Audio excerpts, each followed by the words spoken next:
YouTube, my garden is utterly broken. Look at this. In this little mini series, I'm hoping to be able to film how we get around sorting out this unbelievably water-soaked garden.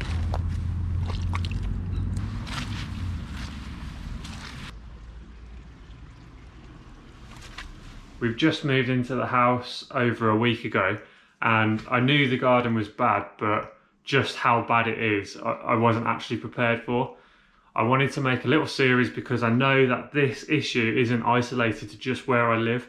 A lot of people are having this problem in the UK, and I wanted to show you just how we're going to go about and solve it, and the steps that you need to take to work out what's going to be best for you to do. And actually, it's not too bad today.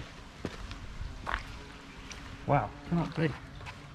We haven't had too much rain over the past few days, and yesterday it was just like a swamp. Basically, as soon as we get any rain, the garden just floods.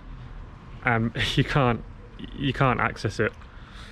So we've got obviously quite a large draining issue. Now what's really interesting is this portion of the garden is effectively like the Somme when it rains.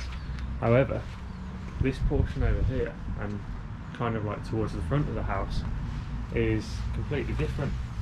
Doesn't get as wet, anywhere near as wet, and it seems to drain a lot better. Now, the obvious reason for this is a lack of drainage through the ground, and it's caused by us being on a solid clay bed. We've basically got around, well, less than a foot of what you would class as soil. Then it goes to absolutely rock solid clay. So initially I thought I would start by running a few little experiments in the garden.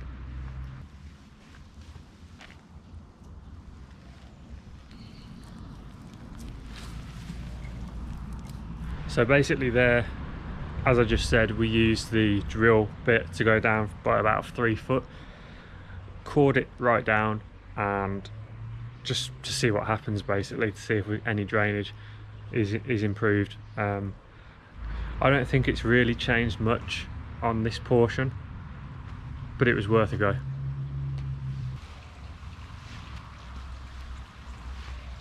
On this portion of the lawn, I used a standard pitchfork to aerate the area every foot, and it made little to no difference again, as you'll see here.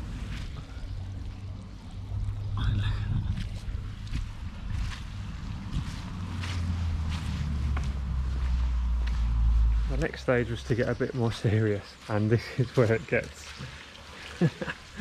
look at that. This is where it gets a bit more destructive. Basically, I dug out this square hole and then got an auger. So an auger is like a big corkscrew, basically. What I decided to do there was dig as far down as I could physically get to see if all of a sudden I would break through the clay and the water would start to drain away, and that would give me some indication of what needs to be done here. Is it a soak away? Is it a land drain? Is it a soak away with a pump? You know, could I get away with just digging a really deep borehole and the water would naturally flow away into the water table? So I'm just going to show you how deep I actually went with this hole, and that's just with the fork. And then the auger, or the auger, however you pronounce it, I actually went a couple of feet deeper. Here lies the crux of the issue. Just solid clay, red clay. You can make a pretty good pot out of that. As the saying goes, a picture paints 1,000 words. The clay is compact, it's solid, the water fills up and it can't drain away. That is effectively what's happening. So what are my options and what am I going to do? Well, we need to get the water away from the garden. How are we going to do that? Obviously we've got drainage from the roof. I've got drainage from the garage. So it was important to figure out where this drain's going, and we can follow the pipe. So that water from the roof is obviously going somewhere, hopefully not just into the neighbour's garden, because if you look along the wall here, we can see that the pipe follows the wall down, and the neighbour's guttering picks up the same pipe. And I imagine what we would find in the neighbour's garden is a manhole cover with some kind of storm drain. So that's the idea basically.